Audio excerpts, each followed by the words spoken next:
I discussed how show don't tell was a major weakness for Frieren in my disappointment video, but because it was a concise video covering multiple points, I didn't go through many examples. That's what I'll do here. I'll start by combing through episode 1 and finding every example of telling. Then I will give examples of many other anime easily avoiding this problem. I'll start with all of the tells and then look for the shows. Right off the bat, we are told about Oriole. Hyder and Himmel tell us that they beat the Demon King. Himmel tells us about his concern about having his whole life ahead of him. Hyder tells us he likes to drink. The others tell us that he's a priest. Himmel tells Frieren that her life will be long, something she should already know. The king tells us about the new age of peace and prosperity. Himmel tells us that they're getting statues.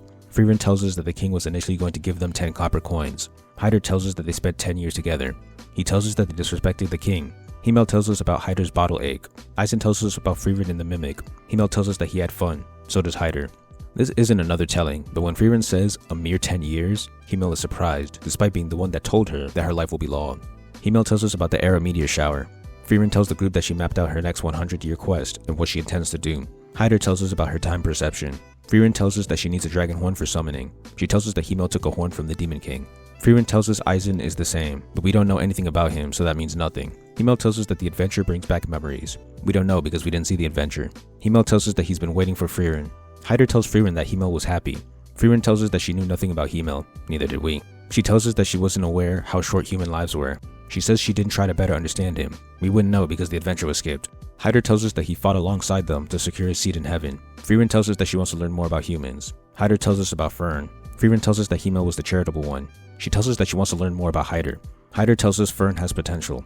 Frieren tells us apprentice mages die often. Hyder tells us about the grimoire. Hyder tells us about how his fear of death has grown. Frieren tells us she likes magic. That's the end of episode 1. These are the tell examples that are shown. Hyder is shown drinking. The meteor shower is shown as it happens. Frieren's perception is shown by her saying mere 10 years. Her 100-year adventure is shown in a montage, but it's still shown. We are shown her elf aging through her looking the same while Himmel's an old man. We see the statues. We see Himmel happy. I could argue that her lack of awareness of human lifespans was shown, but I should also bring up that this is later contradicted. Flam was her human mentor, and she saw her die. Flam died before she met Himmel, so how would she not know? Fern's mage potential is shown by her mana being undetectable. So out of 36 details that are told to us, only 8 of them are shown, 22%. I'm surprised they showed Himmel dead instead of just telling us. Do we learn a lot about the characters in the world? Yes, but it's all told to us, and it's told in a boring way. At that point, I could just read a summary and get the same experience since the show is 90% exposition. Episode 1 is the worst example of tell don't show, but the issue still persists throughout the 13 episodes I've watched. I don't think I've ever seen an anime have this issue to this degree. Stories are allowed to tell us things, and sometimes even tell us without showing. Show and tell is the ideal, but that may not always be possible. The problem with Frieren is that it's mostly tell, rarely show. I believe this is the biggest cause for the story being as boring as it is. If you want to tell a slice of life story about after the Demon King has been defeated, that's fine, but don't tell me stuff that you don't plan on showing me. It's such lazy writing, all bark, no bite. I'm sure someone will say that this is a cherry-picked example, but you can do this test on each episode and find that the problem really exists. I could do this for every episode going forward if there's interest in it, but it's time-consuming and ruins the brevity of the videos. Now, I'm going to go through anime and characters that were the subject of my recent videos, and go over examples of how they do show and tell. I'll be focusing on character development, not world building. Ichika didn't trust Futaro. She showed this by pretending to be her sister to test his love for the family. Mai felt betrayed by her mom, who was her agent. She shows this by quitting show business and losing contact. When she completed her arc of returning to showbiz, she showed this by letting her mom be her agent and acting in movies again. Yuji didn't believe in taking human lives. He showed this by struggling to fight transfigured humans. Edward also had the same belief. He showed this by not using the Philosopher's Stone to achieve his goal, since it was made from human lives. Ino was scared. She showed this by hiding in the bushes while watching her friend get beat to death. After her arc, she gained courage, which was shown by her stepping in. Zoro's ambition to become the greatest swordsman is everything to him. He showed this by risking his life to fight the greatest swordsman.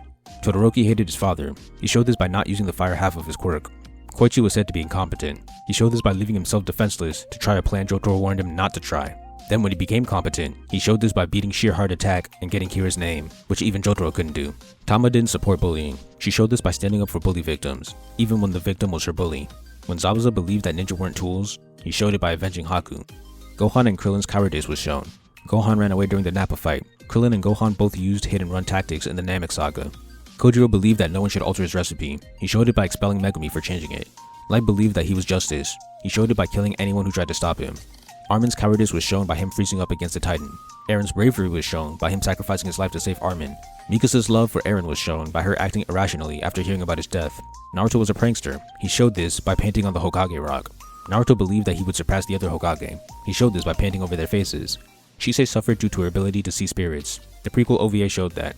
Senju Gahara said she lost weight. We were shown that when Araragi caught her with ease and described her weight. Takagi's love for Nishikata was shown through her writing his name on her eraser. In many of these examples, the character development that is shown through action is important to the story and moves it in meaningful directions. There are endless examples because it's such a basic technique, so Frieren's inability to accomplish such a simple task is mesmerizing. If you don't think Tell Don't Show is fundamentally bad writing, then we'll just have to agree to disagree. In conclusion, show and tell is a basic, foundational writing technique that every story should have some handle of.